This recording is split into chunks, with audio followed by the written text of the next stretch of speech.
My best friend of 20 years told me to sit this one out in reference to her baby shower because I'd bring the vibes down after my miscarriage. When I tried to reassure her I could still be happy for her, she just made sounds and rushed out the door. I didn't say a word. That was 2 years ago. Last month, she rang my doorbell over and over at 10 p.m., leaving notes with shaking handwriting. When blood started dripping down my legs at work, I cried all the way to the hospital. It took 2 hours for the nurses to confirm it was a miscarriage. Haley, my cousin, was the first person I called after leaving the hospital. We've been inseparable since 2nd grade, when she split her fruit roll-up with me because I forgot my lunch money. And 20 years later, she was still the first person I called. When she got pregnant last June, she FaceTimed me from the bathroom, squealing the word finally over and over. So when she sent me the link to her Pinterest baby shower board, I wanted to be the one to plan it. And plan it for her I did. I hand-lettered 45 invitations because Haley insisted that she loved calligraphy. Coordinated dietary restrictions for 32 guests, including her mother-in-law's bizarrely specific no foods that start with P rule. I drove 2 hours to the specialty fabric store for the exact shade of sage green tablecloths she'd pinned on Pinterest.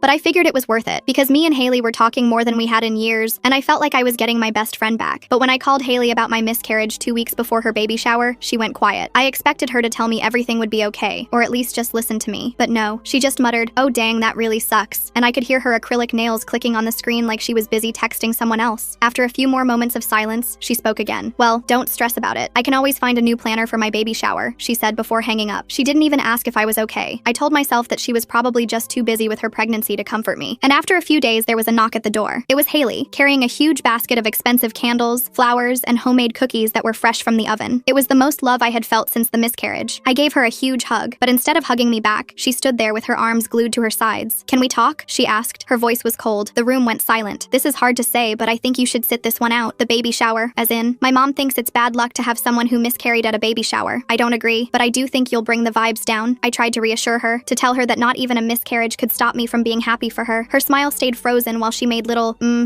sounds, the kind you make when you're waiting for someone to stop talking. And in just minutes, she was rushing out the door, pretending like she had somewhere to be at 10 p.m. on a Tuesday night. The next morning, I woke up to a text that made my blood run cold. "Hey, my love, I just wanted to make sure we were clear about the baby shower sitch. You know the way you're super fragile and a crybaby sometimes? Well, I'd feel terrible if you broke down at my shower. My sister will collect the supplies tomorrow. I'll Venmo you for everything once I review the receipts. Thanks." 3 weeks of handmade paper flowers, $800 in decorations, 45 hand-lettered invitations, and she reduced it all to a pickup like I was a party supply store. When the day of the baby shower came, I spent most of the day having a depression nap. When I woke up at 8 p.m., I checked my phone and cried my eyes out. Everyone was posting themselves on their story beside the chocolate fountain, thanking Haley's sister Amy for planning the whole thing. Meanwhile, I was lying in bed, completely drenched in sweat, losing all will to live. That's when I knew I didn't just lose my baby. I lost my best friend too. In a moment of rage, I blocked Haley on everything and disabled all of my social media accounts, permanently. Update. The whole thing made me realize that everyone in my life was really shitty LOL, so I started fresh. I'm now remarried to the love of my life, and even have a baby of my own. Everything was going well until 6 months ago. Amy, Haley's sister, called me telling me she was pregnant. I wasn't sure why she was calling me, until she asked me to be her godmother. I paused, thinking it was some kind of sick joke. "Why don't you ask Haley? After all, she's your sister." "Exactly," she interrupted. "She's my sister, which is why I know exactly what kind of person she is. What she did to you was disgusting. I want my daughter to have a godmother who shows up for people even when life is hard." The christening was beautiful. I'd helped Amy with everything, and unlike Haley, she appreciated it a lot. As I held baby Leah, I heard the click of heels on marble. Haley left through the side door. I didn't realize it yet, but Amy's decision had stung Haley, and she was going to make sure it backfired hard. In the church parking lot, my phone buzzed with a text from an unknown number. My hands were still trembling from holding baby Leah, and I fumbled to unlock the screen. The message made my stomach drop. Haley was demanding to know how Amy could betray family like this. I glanced around the parking lot and spotted her car idling near the exit, engine running. I walked over to her vehicle, my heels clicking against the asphalt. Through the window, I could see her gripping the steering wheel so tightly her knuckles had turned white. When I tapped on the glass, she rolled it down just enough to speak through the gap. She accused me of manipulating Amy for 2 years, planning this whole humiliation. Her voice cracked with rage as she insisted I'd orchestrated everything to hurt her. I kept my voice steady and explained that I hadn't even spoken to Amy until 6 months ago, when she called me out of the blue. Haley's hands shook visibly as she processed this information. The church door opened behind us, and Amy appeared, still in her Sunday dress. She approached Haley's car with determined steps. Amy told her sister she'd made her own choice based on years of watching how Haley treated people. The tension thickened when Haley's face twisted into something ugly. She threatened to tell their mother about Amy's college secret, specifically mentioning the termination of pregnancy Amy had hidden from the family all these years. Amy's husband Jake had followed her outside and overheard everything. His jaw clenched as he stepped forward, positioning himself protectively near his wife. He firmly told Haley she was no longer welcome at their family events. His voice carried the weight of finality that made even Haley pause. Before driving off, Haley leaned out the window and warned me that she knew where I worked now. She mentioned something about karma having a way of circling back. The security camera camera mounted on the church entrance captured the entire exchange, its red light blinking steadily. At the reception, I tried to focus on celebrating with Amy, but I noticed 3 of Haley's friends leaving early. They huddled near the coat check, phones in hand, whispering urgently. The atmosphere shifted palpably as more guests became aware something had happened. David found me near the gift table 20 minutes later, his face pale. He discovered Haley in the coat room, going through the presents. She claimed she was just looking for her card, but David had seen her rifling through multiple gift bags. When he confronted her, she already had her phone out. The confrontation revealed she'd been taking photos. David noticed multiple images on her screen as she hurriedly tried to close the camera app. She'd photographed my car in the parking lot, zooming in specifically on the daycare sticker displayed in the rear window. The sticker clearly showed Emma's daycare name and our pickup authorization number. Within an hour, Haley had started her campaign. She began texting mutual acquaintances from our 20-year friendship, painting me as someone who had stolen her sister. She told anyone who would listen that I was mentally unstable after my miscarriage, suggesting I'd latched onto Amy's family to fill the void. My mother-in-law pulled me aside during the cake cutting. She'd attended the christening and witnessed the parking lot scene. Her concern about the family drama potentially affecting her granddaughter was evident in her furrowed brow. She suggested we might need to be more careful about security measures. That evening, David checked our Ring doorbell footage while I put Emma to bed. His sharp intake of breath made me rush to see the screen. The timestamp showed 6 a.m. that morning, hours before the christening. Haley's car had driven slowly past our house, and through the high-definition camera, we could see her holding up her phone, filming our property. Amy called me later that night, her voice exhausted. Haley had been contacting extended family members all evening, painting me as a manipulative interloper who had destroyed their sisterhood. Amy's cousins, aunts, and even distant relatives were receiving calls about how I'd supposedly planned this betrayal for years. Monday morning arrived with new complications. The daycare director pulled me aside during drop-off, her expression concerned. She mentioned receiving a call from a woman claiming to be my sister, expressing concerns about the home environment. The caller had asked probing questions about Emma's behavior and whether the staff had noticed any signs of neglect. I spent my lunch break reviewing my social media settings, a sick feeling growing in my stomach. My old Facebook posts about the miscarriage and my previous divorce were still public. I'd never thought to make them private, and now Haley had access to years of vulnerable moments she could weaponize. The privacy settings had never seemed important until now. Tuesday brought a new level of harassment. Haley appeared at my workplace lunch spot, settling at the table directly next to mine with one of her friends. They spoke just loudly enough for me to hear every word, discussing people who prey on grieving families and insert themselves where they don't belong. My sandwich sat untouched as I listened to her performance. My boss called me into his office Wednesday morning. His uncomfortable expression told me everything before he spoke. He'd received an anonymous email about my emotional instability and history of family conflicts. The email suggested I might be a liability to the company's reputation. Though he assured me he didn't believe it, the seed of doubt had been planted. Thursday's meeting with HR felt like an ambush. The director, a woman I'd only met twice before, had a sorority photo on her desk that made my blood run cold. There was Haley, front and center, arms linked with the woman now questioning me about concerning allegations. The connection was too convenient to be coincidence. That night, I drove to Amy's house, taking back roads and checking my mirrors constantly. The paranoia felt justified after everything that had happened. Amy met me at the door with red-rimmed eyes, her phone clutched in her hand. She showed me the latest texts from Haley. The messages were pure blackmail. Haley demanded Amy fix this situation, or she would send photos from Amy's college party days to Jake's employer. She claimed to have kept the pictures all these years just in case. The threat was clear. Choose between your husband's career and your chosen sister. David's mother called Friday morning with troubling news. Other neighbors had been asking about our family situation after Haley approached them at the community pool. She'd been there with her son, using the opportunity to spread her version of events to anyone who would listen. The gossip network in our neighborhood was now fully activated. The pattern became crystal clear as I mapped out Haley's actions. She was systematically contacting every shared connection from our 20-year friendship, poisoning each relationship with carefully crafted lies. Every person who might support me was being turned against me, one conversation at a time. Saturday afternoon brought an unexpected ally. Sophie, Jake's sister, had never liked Haley. She called to offer her support and share stories about Haley's treatment of Amy over the years. Her insights revealed a pattern of manipulation I'd been blind to during our friendship. The most shocking revelation came when Sophie mentioned the CPS threat. During an argument years ago when Amy wouldn't lend Haley money, Haley had threatened to report Amy to Child Protective Services. Amy had confirmed it happened, but begged Sophie never to mention it. The threat had hung over Amy's head ever since. My neighbor knocked on our door Sunday evening with concerning news. She'd noticed Haley driving by our house slowly throughout the week, sometimes parking across the street for extended periods. The surveillance was escalating beyond digital harassment into physical stalking. Monday morning at daycare brought another warning. Emma's teacher pulled me aside quietly, glancing around to ensure privacy. Someone had been approaching other parents during pickup time, asking questions about our family. The inquiries seemed innocent on the surface, but felt orchestrated to gather information. Haley's next move came through social media. She created a private Facebook group called Protecting Our Children and invited every parent from Emma's daycare. The group's header featured a photo of Emma from a public playground visit, cropped to remove me from the frame. The violation of using my daughter's image made my hands shake as I scrolled through the invitation list. I recognized the manipulation pattern immediately. Years ago, Haley had done something similar to our cousin Martha over a borrowed wedding dress. Martha had accidentally spilled wine on it at the reception, and Haley had systematically turned their entire friend group against her. The isolation had been so complete that Martha moved to another state. Wednesday afternoon, Emma's best friend's mother confronted me in the parking lot. She'd seen Haley crying at Starbucks that morning, surrounded by sympathetic daycare moms. Haley had painted herself as the victim, claiming I'd destroyed her family out of jealousy. The performance had been convincing enough that this mother now questioned whether Emma should continue their playdates. Relief came from an unexpected source. Maria, another daycare parent, approached me Thursday morning. She'd declined to join Haley's Facebook group because something felt off about the whole situation. Maria's ex-husband had used similar tactics during their custody battle, and she recognized the signs of manipulative behavior immediately. David installed security cameras that weekend after discovering footprints in the flower bed beneath Emma's bedroom window. The soil had been disturbed multiple times, suggesting repeated visits. We also found cigarette butts near the fence, though neither of us smoked and our neighbors didn't either. The police took our report Monday morning but explained the limitations we faced. Without explicit threats or physical contact, pursuing charges would be difficult. The officer suggested documenting everything and considering a restraining order if the behavior escalated. His matter-of-fact tone made it clear how many similar cases he'd seen. Maria introduced me to 3 other parents who'd noticed Haley's aggressive recruiting tactics. They'd all received multiple messages pushing them to join the Facebook group and report any concerns about my parenting. One mother showed me screenshots of Haley's increasingly frantic messages when she'd refused to participate. The playground incident happened Tuesday afternoon. I discovered Haley had been photographing Emma during public playtime, capturing images from various angles. Another parent had noticed and found it strange enough to mention. The photos themselves weren't illegal, but the intent behind them felt sinister. Sophie revealed more disturbing history that evening. 5 years ago, Haley had targeted their friend Jessica when she started dating Haley's ex-boyfriend. The harassment had followed an identical pattern: social media campaigns, workplace interference, and systematic isolation. Jessica had eventually moved away to escape it. My response to Haley's provocations became a study in contrasts. While I maintained my routine and remained calm during daycare interactions, Haley's behavior grew increasingly erratic. 2 parents independently mentioned how composed I seemed compared to Haley's tearful performances and aggressive recruiting. Amy's due date approached rapidly, adding urgency to the situation. She needed Haley excluded from the birth but worried about family backlash. The stress was affecting her pregnancy, and her doctor had already expressed concerns about her blood pressure. Every family gathering became a minefield of potential confrontation. The daycare director called me in for a meeting after reviewing visitor logs. She discovered Haley had signed in 3 times claiming to be conducting a safety observation for the parent committee. No such committee existed, and Haley had manufactured false authority to gain access. The director implemented new security protocols immediately. David and I encountered Haley's husband at the grocery store that Saturday. He looked exhausted, with dark circles under his eyes, and avoided making eye contact. When David tried to make small talk, he mumbled something about being busy and hurried away. The strain on their marriage was becoming visible to everyone. Haley made her first direct offer the following Monday. She cornered me after school drop-off, proposing to forget everything if I publicly apologized and stepped down as godmother. Her desperation showed in how quickly she spoke, words tumbling over each other. I refused calmly, which seemed to infuriate her more than anger would have. 3 more parents reported Haley's approaches over the next few days. One had actually recorded her tearful performance on their phone, capturing the contradictions in her story. The video showed Haley claiming I'd been planning this for years, despite previously saying I'd manipulated Amy in just 6 months. Sophie provided crucial evidence that Wednesday. She had saved text messages from months before showing Haley had already assumed she'd be Amy's baby's godmother. The presumption revealed her sense of entitlement and explained why my selection had triggered such an extreme response. I began to understand the limits of Haley's influence. People who knew her well saw through her manipulations, while newer acquaintances initially believed her stories. Long-term daycare families who'd observed my parenting for years remained supportive, creating a buffer against her campaign. Maria's husband, who worked in IT, helped me compile evidence of digital harassment. He discovered Haley had created multiple fake social media accounts to message my friends and employer. The IP addresses traced back to her home network, providing concrete proof of her orchestrated campaign. David took time off work to support me, despite his boss expressing irritation about the drama affecting his productivity. His choice to prioritize our family over career advancement showed me how much our relationship had grown since my first marriage. We faced this challenge as true partners. Amy and I grew even closer through the shared experience. She revealed more about growing up with Haley, painting a picture of constant manipulation and emotional blackmail. Our chosen sisterhood strengthened with each revelation, built on mutual support rather than biological obligation. Despite having embarrassing information about Haley from our 20-year friendship, I refused to retaliate in kind. My restraint frustrated some supporters who wanted me to fight fire with fire, but I understood that maintaining my integrity was more important than winning through mutual destruction. The school event confrontation exposed Haley's lies publicly. When describing the baby shower situation to a group of parents, she contradicted her own timeline, claiming I'd been absent from Amy's life for years, while also saying I'd manipulated her recently. Several parents noticed the inconsistency immediately. Multiple witnesses began corroborating Haley's concerning behavior around the daycare. Parents compared notes and realized they'd all seen her watching from her car, taking photos, and approaching different people with variations of the same story. The pattern became undeniable when viewed collectively. Haley's husband started doing all school pickups alone. Other parents noticed he looked increasingly worn down, sometimes sitting in his car for long periods before going inside. The family fracture was becoming public, adding another layer to Haley's desperation. The daycare parent network began sharing their experiences more openly. What started as isolated incidents formed a clear picture when connected. Haley's manipulation tactics became less effective as parents communicated with each other, comparing the different versions of her story. Jake's family offered their support after learning about the situation. They'd experienced Haley's behavior during Amy and Jake's wedding, when she'd tried to control every aspect and thrown tantrums over minor decisions. Their validation helped Amy feel less guilty about excluding her sister. Cornered at Amy's prenatal appointment, Haley finally admitted her real motivation. She felt the godmother role was rightfully hers, something she'd assumed without ever discussing it with Amy. The entitlement in her voice revealed how she viewed relationships as possessions rather than choices. Key daycare parents began apologizing for initially believing Haley's stories. They'd realized the truth through observing both of us over time. My consistent behavior contrasted sharply with Haley's escalating dramatics, making it clear who was being truthful. Haley's options narrowed as more people refused to engage with her campaign. Her Facebook group membership stalled, and several parents who'd initially joined quietly left. The momentum she'd tried to build was reversing, leaving her increasingly isolated. Sophie's old text messages revealed Haley had used identical tactics during the wedding dress incident with Martha. The same phrases appeared: concerns about mental stability, claims of manipulation, systematic contact with mutual friends. The playbook was so similar it seemed rehearsed. I prioritized keeping Emma's life normal despite the chaos. Her activities continued unchanged, and I ensured she remained unaware of the adult drama. My protective instincts focused on shielding her rather than paranoid restrictions, maintaining balance despite legitimate concerns. The daycare community's support grew stronger after witnessing my dignified response. Parents who'd remained neutral initially began offering help, from coordinating playdates to sharing security concerns. The solidarity felt genuine, built on observed behavior rather than taking sides. Haley's attempts to infiltrate my book club and gym both failed spectacularly. Members rejected her applications after recognizing her name from the daycare drama. Word had spread through overlapping social circles, creating natural barriers to her harassment. The pharmacy parking lot incident changed everything. Haley's husband witnessed her screaming at me while I calmly loaded groceries into my car. The contrast between her hysteria and my composure finally opened his eyes to what others had been seeing. He sat in his car afterward, head in his hands. Community awareness of Haley's behavior reached a tipping point. She found herself quietly excluded from social events as hosts worried about potential drama. The isolation she'd tried to create for me was reflecting back on her instead. Maria helped compile documentation showing over 100 instances of contact and stalking in just 3 weeks. The sheer volume demonstrated obsessive behavior that went far beyond normal family conflict. The evidence would prove crucial for any legal action. Amy went into early labor, forcing immediate decisions about hospital security. The stress of Haley's campaign had affected her pregnancy, and her doctor insisted on strict limitations on visitors. The medical necessity provided cover for excluding Haley without direct confrontation. Haley's mask completely dropped when she demanded hospital access as real family. She called the nursing station repeatedly, insisting on her rights as Amy's sister. The staff, briefed on the situation, remained professionally firm in following Amy's wishes. I faced a difficult choice between supporting Amy during labor and protecting my own family from potential escalation. David and I created a schedule that allowed me to be present for Amy while ensuring Emma remained supervised and safe at all times. The safety plan we developed with trusted daycare parents showed how much I'd grown. Instead of facing harassment alone, I'd learned to accept help and build community support. The network we created provided both practical security and emotional strength. Amy's mother finally acknowledged the truth after witnessing Haley's hospital behavior. The extended family's Thanksgiving plans changed accordingly, with Haley being uninvited from the gathering. The matriarch's decision carried weight that individual conflicts couldn't achieve. Through persistent documentation and witness accounts, Haley's pattern became undeniable to everyone except herself. The evidence painted a clear picture of escalating harassment that no reasonable person could dismiss. Truth had become our strongest weapon. Haley's husband moved to his mother's house after discovering she'd involved their son in her schemes. She'd been coaching him to ask other children questions about Emma's family, crossing a line that even he couldn't ignore. The separation marked a serious consequence for her actions. One last manipulation attempt came through Amy's mother's death years ago. Haley tried to use their shared grief to turn Amy against me, claiming their mother would be horrified by Amy's choice. The emotional blackmail failed when Amy firmly rejected the attempt to weaponize their mother's memory. Amy's final rejection of Haley's manipulation was absolute. She chose the family that had chosen her, supporting her through pregnancy complications while Haley created chaos. The biological bond couldn't compete with genuine care and respect. Haley's husband insisted on family therapy after documenting her obsessive behavior. He'd kept records of her computer activity, late-night planning sessions, and increasingly erratic behavior. His ultimatum forced Haley to confront consequences she couldn't manipulate away. Our chosen family unit emerged stronger from surviving the crisis together. Amy, Jake, David, and I formed bonds that went beyond traditional relationships. We'd proven that family meant showing up during hard times, not just claiming connection through blood. Several community members who'd initially supported Haley began reaching out with apologies. They'd realized how they'd been manipulated and wanted to make amends. The community healing process started with acknowledging how division had been artificially created. I presented Haley's pattern to a family meeting using only facts and documentation. No emotional appeals or personal attacks, just time-stamped evidence and witness statements. The truth spoke more powerfully than any argument could have. The family collectively decided to establish boundaries with Haley for everyone's protection. This wasn't about punishment, but about preventing future harm. The decision came from group consensus rather than individual conflict, making it harder for Haley to challenge. Former victims of Haley's manipulation began sharing their stories at the family meeting. Martha joined via video call from her new state, describing how Haley had isolated her over the wedding dress incident. The pattern of behavior stretched back years, each story reinforcing what I'd experienced. Family members who dismissed individual incidents couldn't ignore the collective evidence. The school officially banned Haley from the grounds after reviewing security footage. The daycare director implemented stricter visitor protocols, requiring photo identification and pre-approval for all non-parent visitors. These institutional protections provided a layer of security I hadn't expected, but deeply appreciated. Maria's husband finished compiling the harassment timeline, creating a comprehensive document with screenshots, timestamps, and witness statements. The evidence filled 3 binders, each instance meticulously cataloged. This level of documentation would support any future protective measures we might need. The core family group acknowledged Haley's behavioral pattern during an emotional discussion at Amy's mother's house. Aunts, uncles, and cousins who'd previously remained neutral admitted they'd seen warning signs but hadn't wanted to take sides. Their commitment to supporting victims moving forward felt like a significant shift in family dynamics. That evening at 10 o'clock, our doorbell rang repeatedly. Through the security camera, I watched Haley standing on our porch, pressing the button over and over. She left handwritten notes wedged in the doorframe when we didn't answer. David called the police while I moved Emma to our bedroom, away from the windows. Emma woke terrified by the persistent doorbell ringing. I held her close, humming softly while David handled the situation outside. The police arrived within 15 minutes, their presence finally convincing Haley to leave. She drove away slowly, her taillights disappearing around the corner. Some neighbors questioned whether I'd provoked this response. One couple suggested that family disputes should be handled privately, implying I'd somehow escalated things unnecessarily. Their victim-blaming stung, but I recognized it as ignorance rather than malice. They hadn't lived through systematic harassment. David took Emma to his mother's house the next morning for safety. I stayed behind to deal with the aftermath, cleaning up the scattered notes Haley had left. Each one contained increasingly desperate pleas mixed with veiled threats. The handwriting grew more erratic with each page. The decision to pursue formal protection felt inevitable after the home visit. Despite preferring to handle things privately, I couldn't risk Emma's safety. I gathered the documentation Maria's husband had compiled and prepared to take official action. This choice would trigger Haley's final, most desperate campaign. Family members gathered at Amy's mother's house to discuss establishing boundaries. The meeting had been called to create a unified response to Haley's behavior. Halfway through the discussion, Haley arrived uninvited. Her mother had texted her the location, either from guilt or misguided hope for reconciliation. The ambush became a confrontation when Haley burst through the door. She denied every accusation initially, claiming we'd all misunderstood her intentions. Her performance might have worked before, but the room held too many witnesses to her behavior. The security footage and recordings made denial impossible. When confronted with video evidence of her harassment, Haley's composure cracked. She revealed the core of her resentment, admitting she'd always felt I was the daughter her mother wished she had. The confession explained years of subtle competitiveness I'd never fully understood. Her pain was real, but it didn't excuse her actions. Amy's mother finally broke her silence about Haley's behavior. She admitted seeing how Haley hurt people but had always made excuses, hoping she'd change. The matriarch's acknowledgement of the pattern carried weight with family members who'd been reluctant to take sides. Her words shifted the room's dynamic completely. I faced a choice between pressing charges or accepting family-negotiated boundaries. Criminal prosecution would create lasting legal consequences for Haley and affect both our families for years. The alternative was a mutual no-contact agreement that would establish clear boundaries without involving the courts. After careful consideration, I chose the no-contact agreement. The decision wasn't about forgiveness, but about finding peace through boundaries, rather than punishment. A prolonged legal battle would keep Haley centered in our lives, exactly opposite of what we needed. The agreement would create space for healing. The terms were straightforward but comprehensive. Haley would have no contact with my family through any means. No calls, texts, social media, or physical approach. She couldn't use third parties to relay messages or gather information. Any violation would result in immediate legal action with all documented evidence presented. Haley had to accept these terms or face prosecution for stalking and harassment. The choice was hers, but the consequences of refusal were clear. Her husband, still living separately, attended the meeting to witness the agreement. His presence added weight to the seriousness of the situation. Her final attempt to guilt Amy failed completely. Haley tried emotional manipulation one last time, claiming Amy was choosing a friend over blood. But Amy stood firm, surrounded by family members who'd finally seen the truth. The unified front left Haley with no leverage for her usual tactics. Extended family members agreed to enforce the no-contact boundaries. They would refuse to relay messages, share information, or enable any form of contact. This collective commitment was crucial. Haley's manipulations had always relied on finding weak links in family loyalty. Now those links were reinforced. I reclaimed my peace as Haley's influence permanently ended. The constant anxiety of checking over my shoulder, screening unknown calls, and worrying about Emma's safety began to fade. Freedom felt different than I'd expected. Quieter, calmer, like releasing a breath I'd been holding for months. Haley entered therapy voluntarily after her husband made it a condition of reconciliation. He'd documented enough of her obsessive behavior to insist on professional help. Whether she'd actually change remained uncertain, but at least she was facing consequences that might lead to self-reflection. The community began healing from the divisions Haley had created. Parents who'd been turned against each other started talking again, comparing notes about how they'd been manipulated. The daycare pickup line returned to normal conversations instead of whispered concerns and suspicious glances. New bonds formed among those who'd stood together against Haley's toxicity. Maria and I developed a genuine friendship built on mutual support. Other parents who'd refused to join Haley's campaign became part of our trusted circle. We were stronger for having survived the experience together. Amy chose to name her daughter Hope, honoring new beginnings after family trauma. The name carried special meaning: hope for healthier relationships, for chosen family, for boundaries that protect rather than divide. Every time I heard it, I remembered that sometimes love means letting go. 6 months later, I stood as godmother at Hope's baptism. The church was filled with people who'd supported us through the crisis. The no-contact agreement had created necessary space for healing. Haley channeled her energy into therapy and her own family, while our chosen family thrived without fear. Both women learned that sometimes the greatest act of love is letting go. Our children would grow up in separate but peaceful worlds, protected by the boundaries we'd established. I finally understood that family isn't about proximity or history, but about who celebrates your joy without needing to own it.